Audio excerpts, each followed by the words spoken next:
What's up, guys? We're back for week number 6 power rankings.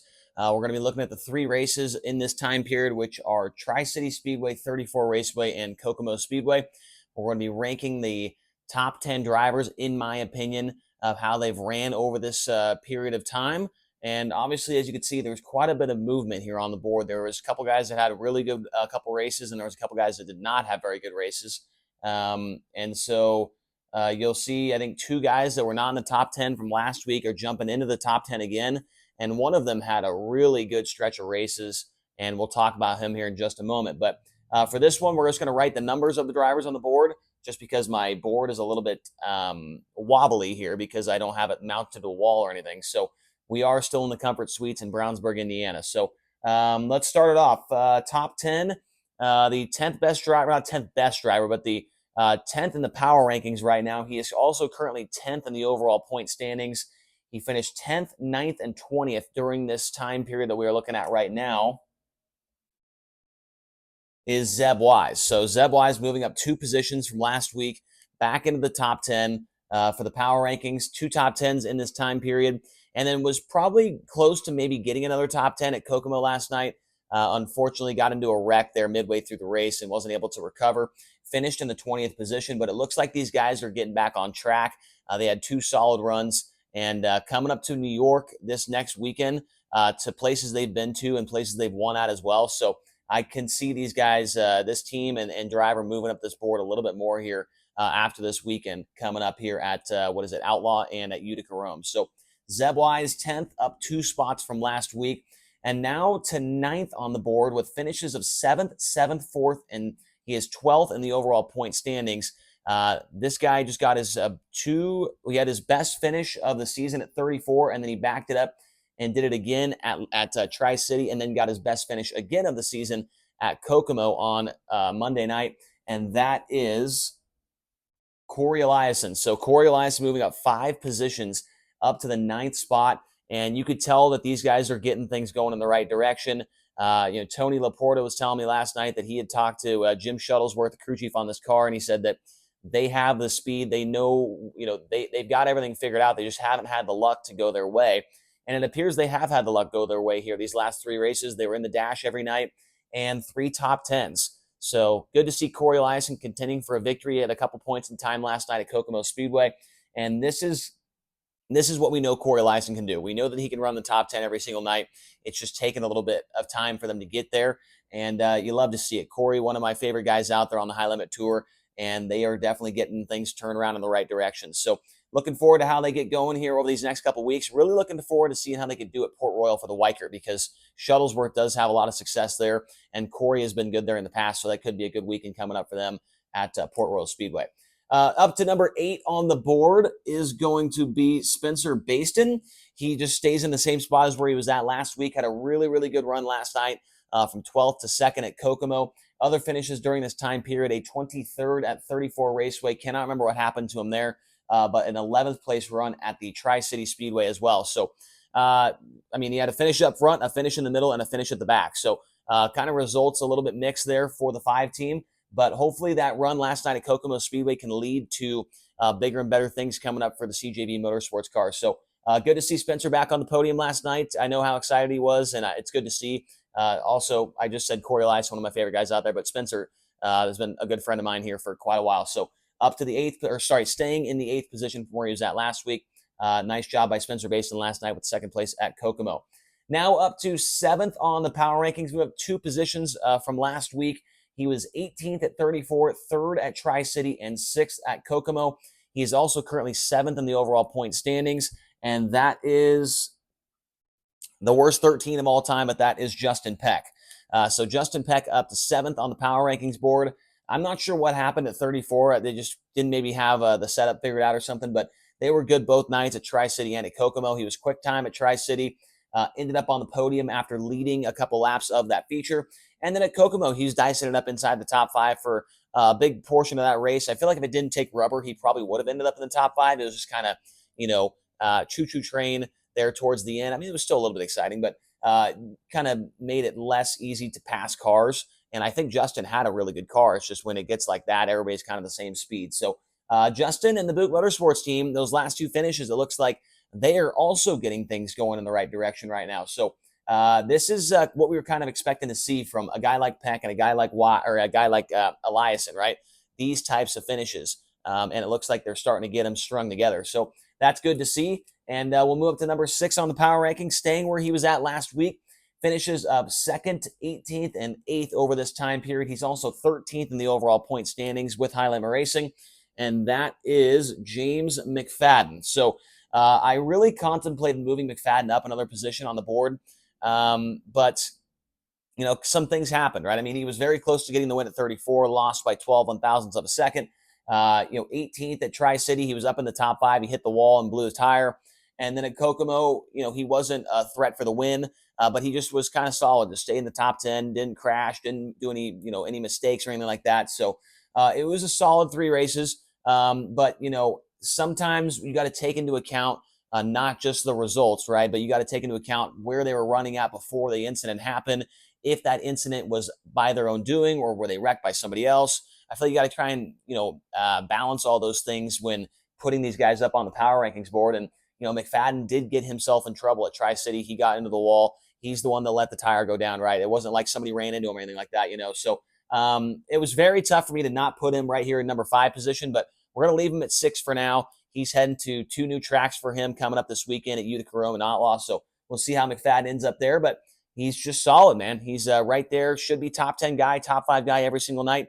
Just every now and again. I feel like the other times he hasn't been inside the top 10 where, Brad Sweet got into him. He's been in a couple of, like people ran into him.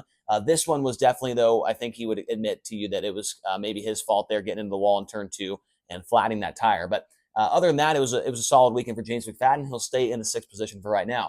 Now into the top 5, and this could be controversial maybe. Finishes of 8th, and 24th on the weekend. He is 4th in the point standings, 4th on the he's 4th in the points and 5th in the power rankings now, and that is going to be Corey Day. So Corey Day, 8th, and he probably should have won Kokomo, at least been on the podium at the very least. Lost that, the right front spindle broke and his tire flew off and all that. He had to go to the work area, got into a couple incidents trying to get back towards the front. But these other finishes, his 8th place finish was one where he started, I believe, in 21st or 23rd and had to drive up to 8th at 34. And then at Tri-City, he was just solid. He was just in the top 10, right? And we got to remember that all these tracks that he's going to, he's never seen before with the exception of Kokomo.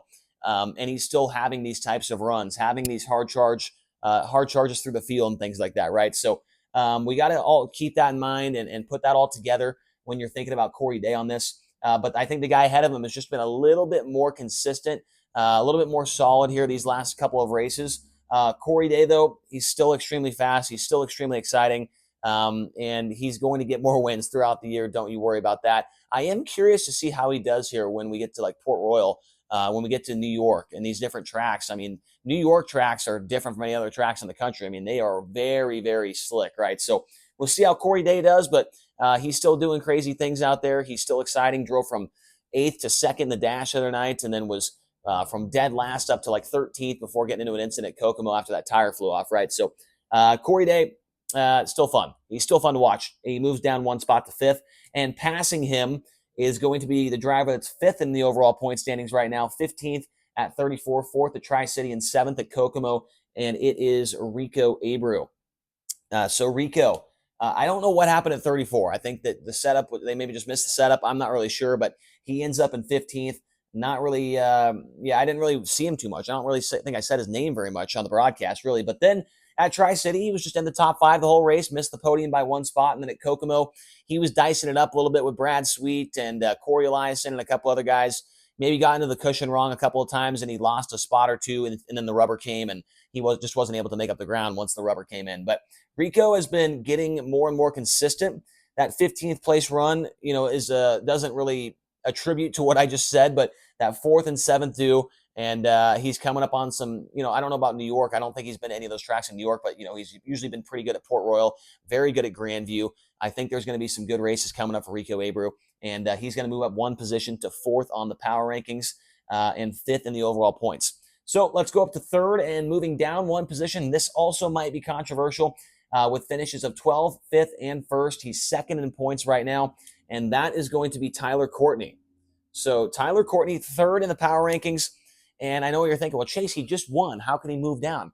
Well, looking at the guy that's ahead of him, he also won a race, right? And he ran a little bit better in his other race. And I just feel like that guy has been a little bit more consistent over the last 2 weeks, right? He's been inside the top 10. He's been inside the top 5. He's been on the podium a lot more. He's been leading laps and things like that. Sunshine, don't get me wrong, has been absolutely fantastic. And I think he's going to be really good when we head up to New York this week. He's got wins up there in the past as well. But it's not like he's slow. He's not slow by any means. I'm just thinking the guy ahead of him right now is maybe just a little bit more consistent, and that's why he's up ahead of him right now. So Tyler Courtney, third, second in points. He just took the midweek Money Series points lead away and has a pretty healthy lead in that thing as well. So Sunshine third, and we'll move up to the next guy, and that is going to be Brent Marks. So Brent Marks, a third at 34, a first at Tri-City, and a 16th at Kokomo. Unfortunately, his top 10 streak has come to an end. He was in the top 10 for 14 races up to Kokomo. Him and Brad Sweet were the only guys that have done that. And unfortunately, it comes to an end. It was his first time being at Kokomo Speedway, and he missed the top 10. But he did get that win finally at Tri-City Speedway. He was third at 34 and, kind of in the mix there as well at the end with McFadden and Sweet. So Brent Marks, if he can keep this up, then he's going to stick right there. He'll have no problem getting a charter this year. I am curious to see how he does when we get to California. He's been there before with the Outlaws. It's been kind of a long time since he's been out there. And, we see how rough it was for him at Kokomo Speedway. And most of the tracks in California are about the same size as Kokomo, right? So that's for something later on down the line. But he's also heading to New York where he's won in the past with the All-Stars, Port Royal. Brent Marks, after Port Royal, could be sitting up here if things go the right way for him. So Mark's been really good. Good to see him finally get that win out of the way. And he's been fun to watch as well. Great guy to have with the series. He is second in the power rankings, moving up one position. And final spot, you know who it is already.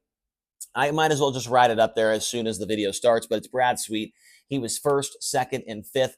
He is first in points as well. And Brad Sweet, 34 Raceway, barely won that one, but, he still won. Tri-City Speedway. Looked like he might have had a chance to win it. That last caution didn't come out, and Marks blew the Jacobs ladder out of it. And Brad was right there, just couldn't quite get by him. And he drove from 12th or something, or 11th to 2nd, right? So 5th at Kokomo, took rubber there towards the end of the race and wasn't able to make any moves there to get by some guys up there for the podium spots. So Brad Sweet, I don't know when he is going to move from the number one position. Maybe I'll just put him down here at 5th for fun one time and see what people say. But right now, nobody's got anything for him. Might be the best car in the country. Who knows? Can't wait to see what he does when some of these big shows come around and the outlaw guys come to town and see what he can do against them as well. Can't wait to see what all the guys do when it's the Outlaws and High Limit meet together. That is going to be a lot of fun, and it's going to be great for sprint car racing. So that's it. Power rankings for week number 6. Let me know down in the comments. Do you think I'm stupid? Do you think I'm right? Where would you have somebody on this board that is in the wrong place? Let me know down in the comments. Hit the subscribe button. Hit the like button. Appreciate all you guys for watching, and I'll talk to you again here soon. Thanks.